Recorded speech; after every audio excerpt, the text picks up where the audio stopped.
হরে কৃষ্ণ, রাধে রাধে। নমস্কার বন্ধুরা, আমার চ্যানেলে নতুন আরেকটি ভিডিও দেখার জন্য আপনাদের সকলকে অনেক অনেক স্বাগত। তো বন্ধুরা, আশা করি আপনারা ভালো আছেন। এবছর অর্থাৎ 2024 সালের 7ই জুলাই রবিবার অনুষ্ঠিত হয়ে গেছে রথযাত্রা এবং সামনেই আসতে চলেছে উল্টো রথযাত্রা। উল্টো রথযাত্রা পড়েছে 16ই জুলাই মঙ্গলবার। তো বন্ধুরা, এই উল্টো রথযাত্রার দিন আপনারা শুধুমাত্র দুটো জিনিস গরুকে খাইয়ে আপনাদের জীবন পরিবর্তিত করতে পারবেন। হ্যাঁ বন্ধুরা, আপনারা ঠিকই শুনেছেন। আমাদের প্রায় প্রত্যেকের জীবনে নানা রকম সমস্যা রয়েছে। অনেকের জীবনেই রয়েছে পারিবারিক সমস্যা, অনেকেই ভুগছেন অর্থনৈতিক সমস্যায়, এমনকি অনেকেই রয়েছেন যাদের শারীরিক নানা রকম সমস্যা রয়েছে। এই সমস্ত রকম সমস্যা থেকে মুক্তি পেতে আপনারা উল্টো রথযাত্রার দিন এই একটি কাজ অবশ্যই করবেন। তো চলুন বন্ধুরা, বেশি দেরি না করে আজকের ভিডিওটি শুরু করা যাক। হিন্দু পঞ্জিকা অনুসারে প্রতি বছর আষাঢ় মাসের শুক্লপক্ষের দ্বিতীয় দিনে জগন্নাথের রথযাত্রা বের হয়।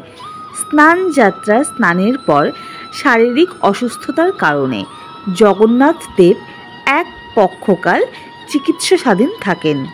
এই সময়ে শ্রী জগন্নাথ দেব ভক্তগণের থেকে নিভৃতে থাকেন, রাজবৈদ্যের সেবায় সুস্থ হয়ে ওঠেন।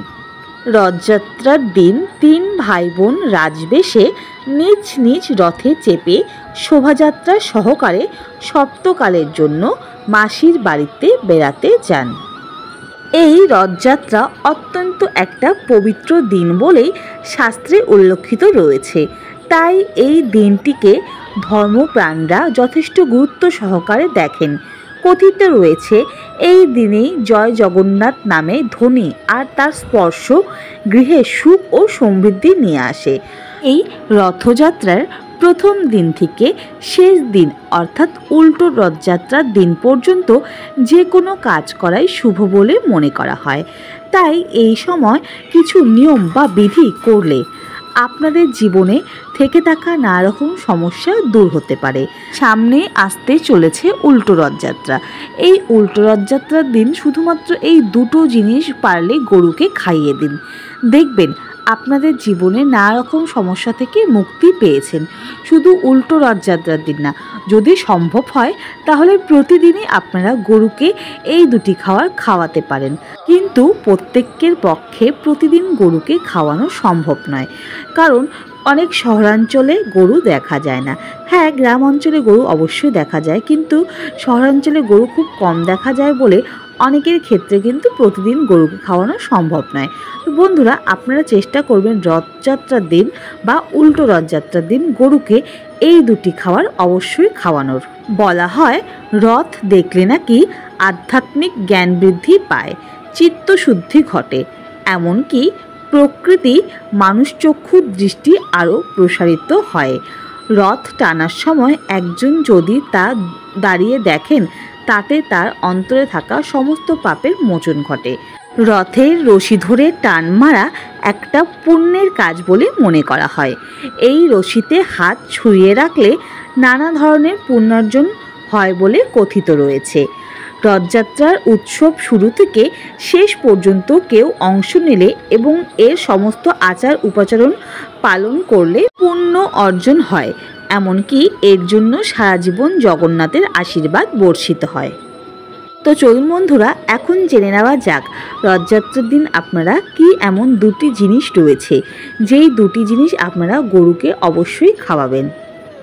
পুরাণ অনুযায়ী গরুর মধ্যে সমস্ত দেবতার বাস। অথর্ববেদ অনুযায়ী ধনু সদানাম রৈনাম, অর্থাৎ গরু সমৃদ্ধির মূল উৎস। গরু ইতিবাচক শক্তিকে সমৃদ্ধি। গরুর মধ্যে নিহিত এই শক্তি ভাণ্ডার ভাগ্যোদয় ঘটাতে পারে। শাস্ত্রমতে গরুকে অন্ন ও জল প্রদান করলে সমস্ত ধরনের সংকট দূর হয়, জীবনে শান্তি ও সুখ সমৃদ্ধির দ্বার উন্মুক্ত হয়।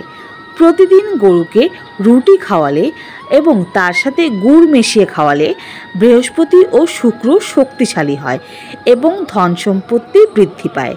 এবং উল্টো রথযাত্রার দিন আপনারা গুড় এবং রুটি একসাথে মিশিয়ে গরুকে খাওয়ালে সৌভাগ্য বৃদ্ধি পায়।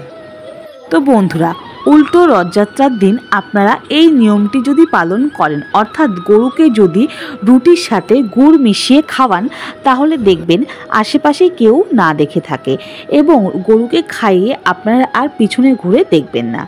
তো বন্ধুরা, আশা করি আজকের এই ভিডিওটি আপনাদের ভালো লেগেছে এবং ভিডিওটি দেখে আপনারা একটু হলেও উপকৃত হয়েছেন।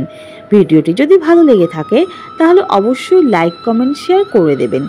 চ্যানেলে নতুন হয়ে থাকলে অবশ্যই চ্যানেলটিকে সাবস্ক্রাইব করে আমাদের পাশে থাকবেন। অন্য কোনো ভিডিওতে আপনাদের সাথে আবার দেখা হবে। সবাই খুব ভালো থাকবেন। হরে কৃষ্ণ, রাধে রাধে।